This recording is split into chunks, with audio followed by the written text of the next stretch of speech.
Friends, smart education academy के daily lecture में आप सभी का स्वागत है।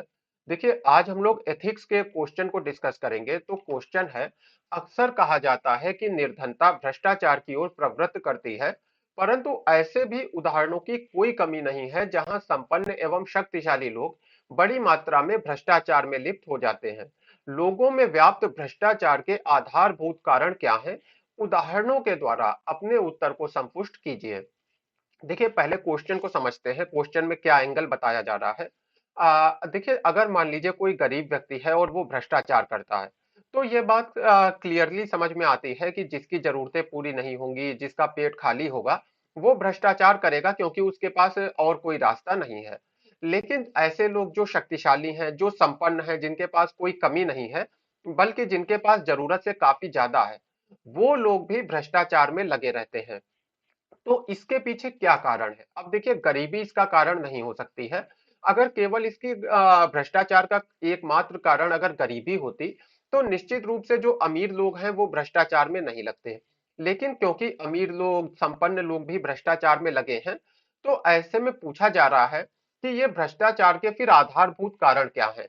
यानी कि ये करप्शन की जो जड़ें हैं, किन कारणों में व्याप्त हैं। जैसे कि देखिए, एक पेड़ की जो जड़ें हैं वो गहराई में मिट्टी में दबी होती हैं, तो वैसे ही यहाँ पे पूछा जा रहा है कि ये जो करप्शन है, जो भ्रष्टाचार है, इसकी जड़ें कहाँ पर है। क्योंकि देखिए, जब आपको ये पता होगा कि भ्रष्टाचार की जड़ें कहाँ पर हैं, तभी आप उन जड़ों को काट पाएंगे और एक नैतिक समाज स्थापित कर पाएंगे।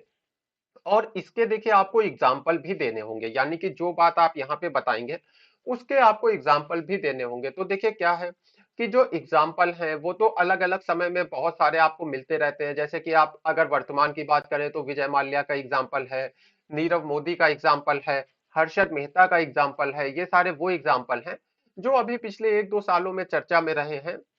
यानी कि एग्जाम्पल तो बहुत सारे होते हैं, लेकिन इसमें मुख्य चैलेंज ये है कि आप उन कारणों को ढूंढ पाएं जिनकी वजह से जो भ्रष्टाचार है वो गरीब अमीर सभी में व्याप्त हो गया है।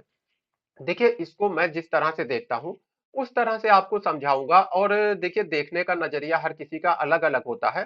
तो अगर आप मुझसे कुछ अलग तरीके से भ्रष्टाचार की समस्या को देखते हैं, तो वो तरीका भी गलत नहीं है।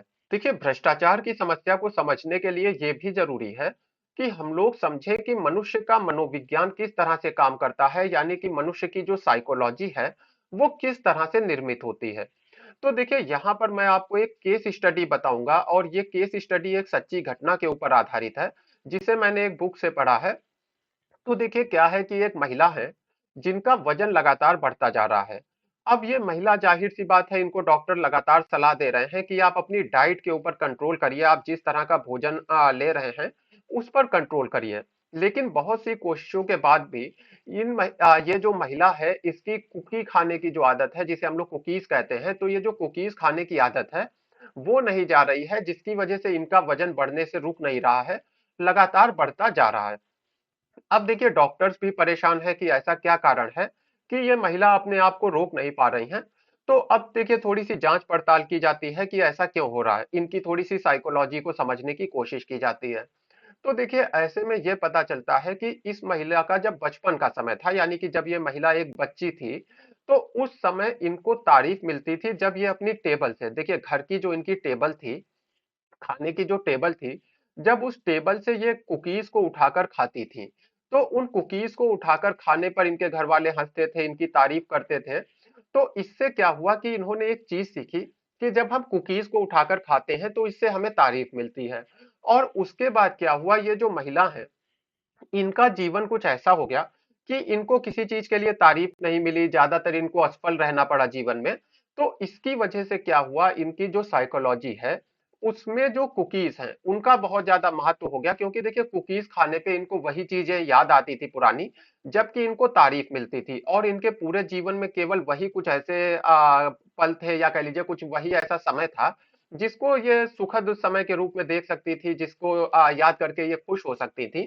तो उस खुशी को रिपीट करने के लिए, उसी अनुभव को बार बार याद करने के लिए ये लगातार कुकीज को खाती जा रही थी। तो देखिए, इस केस स्टडी से हमको एक चीज क्लियर पता चल रही है कि मनुष्य के जीवन में जो एप्रिसिएशन है, यानी कि मनुष्य के जीवन में जो तारीफ है, वो बहुत ज्यादा महत्वपूर्ण है। हम लोगों को जिस चीज को लेकर तारीफ मिलती है, प्रशंसा मिलती है, जिस चीज को लेकर हमें सम्मान दिया जाता है, उसको हम बार बार करना चाहते हैं, लगातार करते रहना चाहते हैं, क्योंकि हर कोई सम्मान का अनुभव लगातार करते रहना चाहता है। अब देखिए इसी को भ्रष्टाचार की समस्या से जोड़िए।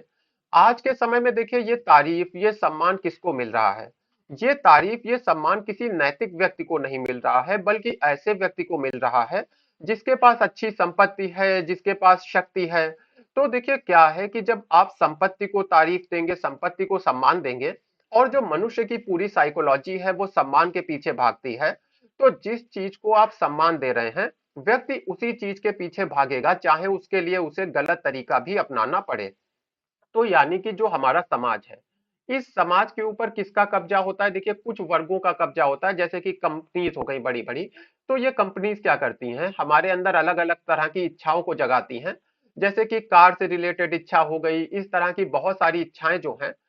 देखिए कई बार आप देखेंगे कि लोगों को इतनी महंगी कार्स की जरूरत नहीं है, लेकिन वो खरीदते हैं। तो ये कहाँ से खरीद रहे हैं? ये जो बड़ी बड़ी कंपनीज हैं उनके अंदर एक जरूरत को पैदा कर रही हैं, असल में उनकी जरूरत नहीं है। अब देखिए जिन व्यक्तियों के पास ये कार्ड्स हैं, उनको समाज सम्मान दे रहा है। तो ऐसे में लोग क्या सोचेंगे कि जो भी मनुष्य है उसकी साइकोलॉजी कैसी बनेगी कि ये जो कार है ये मेरे पास होना चाहिए, चाहे इसके लिए कोई भी तरीका अपनाना पड़े, क्योंकि समाज में जो तारीफ मिल रही है, जो सम्मान मिल रहा है, वो इस कार के द्वारा ही मिल रहा है। तो ये देखिए पहला और मेरी नजर में प्रमुख कारण हो गया जिसकी वजह से भ्रष्टाचार जन्म लेता है। इसके साथ ही फिर देखिए कुछ चीजें और देख सकते हैं, जैसे कि जो हमारा राजनीतिक तंत्र है वो कैसा है। देखिए बिना पैसे के हमारे देश के राजनीतिक तंत्र में कोई व्यक्ति चुनाव नहीं जीत सकता है। तो अगर किसी व्यक्ति को सत्ता में आना है, सत्ता में बने रहना है, लगातार अपना शासन बनाए रखना है, तो इसके लिए जरूरी है कि वो भ्रष्टाचार में संलिप्त हो, क्योंकि अगर वो भ्रष्टाचार में संलिप्त नहीं होगा तो उसके पास इतना पैसा नहीं होगा कि वो चुनाव को लड़ सके।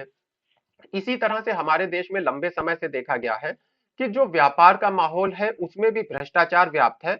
यानी कि अगर आपको बिजनेस करना है तो लगातार आपको रिश्वत देना पड़ेगी, और अगर आपको रिश्वत देना है तो उसके लिए मजबूरी है कि आप भी भ्रष्टाचार करें, क्योंकि जब आप कहीं से भ्रष्टाचार करके एक्स्ट्रा पैसा लाएंगे तो उसी को आप रिश्वत के रूप में दे भी पाएंगे। तो यानी कि पूरी की पूरी एक साइकिल बन जाती है, जिसमें जो कुछ लोग हैं वो भ्रष्टाचार करते हैं और फिर रिश्वत देते हैं, और उसके बाद और ज्यादा रिश्वत देने के लिए, आगे इस प्रोसेस को कंटिन्यू करने के लिए फिर और ज्यादा भ्रष्टाचार करते हैं।